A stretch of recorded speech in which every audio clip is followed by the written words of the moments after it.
नमस्कार दोस्तों, I hope आप लोग अपने री एग्ज़ाम की तैयारी कर रहे होंगे। अच्छी बात है, री एग्ज़ाम करिए क्योंकि इलेक्शन ख़त्म होते ही आपकी कांस्टेबल की री एग्ज़ाम की जो डेट है वो क्लियर पता चल जाएगी। एंड मुझे लगता है कि जुलाई एंड और अगस्त के स्टार्टिंग तक आप लोगों का जो री एग्ज़ाम है वो करा लिया जाएगा और 15 अगस्त से पहले काफ़ी ज़्यादा संभावना है कि कांस्टेबल का री एग्ज़ाम हो जाएगा।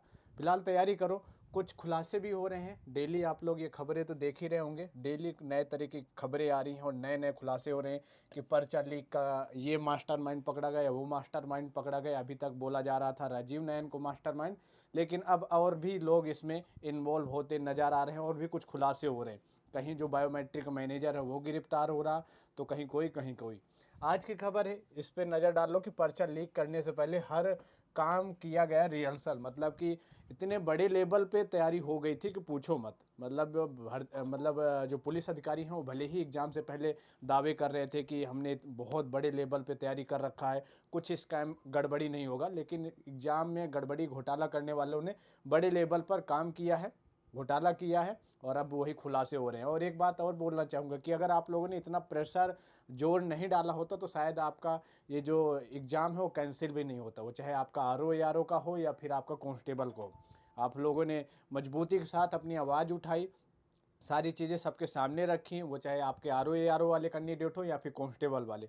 जब बहुत ही ज़्यादा चीज़ें फैल गई तब फिर मजबूरन में भर्ती बोर्ड को निरस्त करना पड़ा और अब वही का नतीजा है कि अब सारी चीज़ें सबके सामने आ रही, खुलासे हो रहे हैं, कहाँ कहाँ कैसे कैसे पेपर लीक किया गया। अब ये मान लो कि भैया बताओ, एग्ज़ाम लीक का ऑलरेडी रिहर्सल भी किया गया है, ऑलरेडी प्लानिंग का पूरा एग्जीक्यूशन भी किया गया है कि देखो ये प्रॉपर जो हमारा प्लान है वर्क कर रहा है या नहीं कर रहा, उसके बाद फिर आपका पेपर लीक किया गया।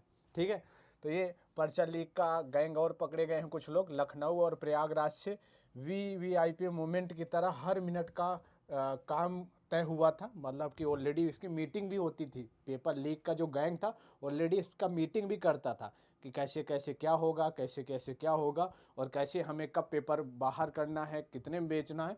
भैया इसको बहुत बड़े लेवल की मतलब स्कैम गड़बड़ी सामने आई हैं। आरओ भर्ती और सिपाही भर्ती परीक्षा का वैसे गैंग दोनों एक ही है, ठीक है। तो लीक कराना इस गिरोह के लिए सबसे बड़ा टास्क था। यही वजह थी कि इस बार गिरोह ने लखनऊ और प्रयागराज से 20 से अधिक बैठकें की। समझ रहे हो, 20 से अधिक बैठक की पेपर लीक कराने को लेकर के, और किसी को भनक तक नहीं चली। कुछ खबरें आई थी कि भैया इस बार पुलिस का खौफ बहुत ज़्यादा है, इसलिए कुछ गड़बड़ घोटाला होने की संभावना नहीं है। लेकिन यहाँ पर काम करने वालों ने 20-20 बैठक लिया, ऑलरेडी जायजा किया, रिहर्सल किया और उसके बाद पेपर लीक किया। ठीक है, इस दौरान कई बार प्लान बदला भी गया, फिर उसे नए सिरे से बनाया गया। प्रयागराज के विशेष जॉनसन गर्ल्स कॉलेज के परीक्षा को अर्पित विनीत और लखनऊ का मेमोरियल पब्लिक स्कूल के सौरभ शुक्ला और प्रिंसिपल शुक्ला के साथ मास्टरमाइंड नयन, राजीव नयन, डॉक्टर शरण सिंह पटेल और कई लोग, रवि अत्री हो गए, कई बार लखनऊ और बाकी जगह पर इसको बारे में मीटिंग किया। एंड उसके बाद पर्चा लीक करने वाले दिन किसी का भूमिका रहेगी, कौन अभ्यर्थी के से संपर्क करेगा, और इसका ऑलरेडी प्री प्लान हो चुका था। एंड उसके बाद फिर सारी चीज़ें सिस्टमेटिक तरीके से की गई और अंजाम दिया गया। और ये जो पेपर लीक वाला गैंग है, जो भी लोग हैं, ये पहले भी पेपर लीक कर चुके थे। चलिए, आपकी इस पर क्या राय है आप लोग कमेंट बॉक्स में बताइए। बाकी अपडेट के लिए आप लोग चैनल को जरूर सब्सक्राइब कर लो। धन्यवाद।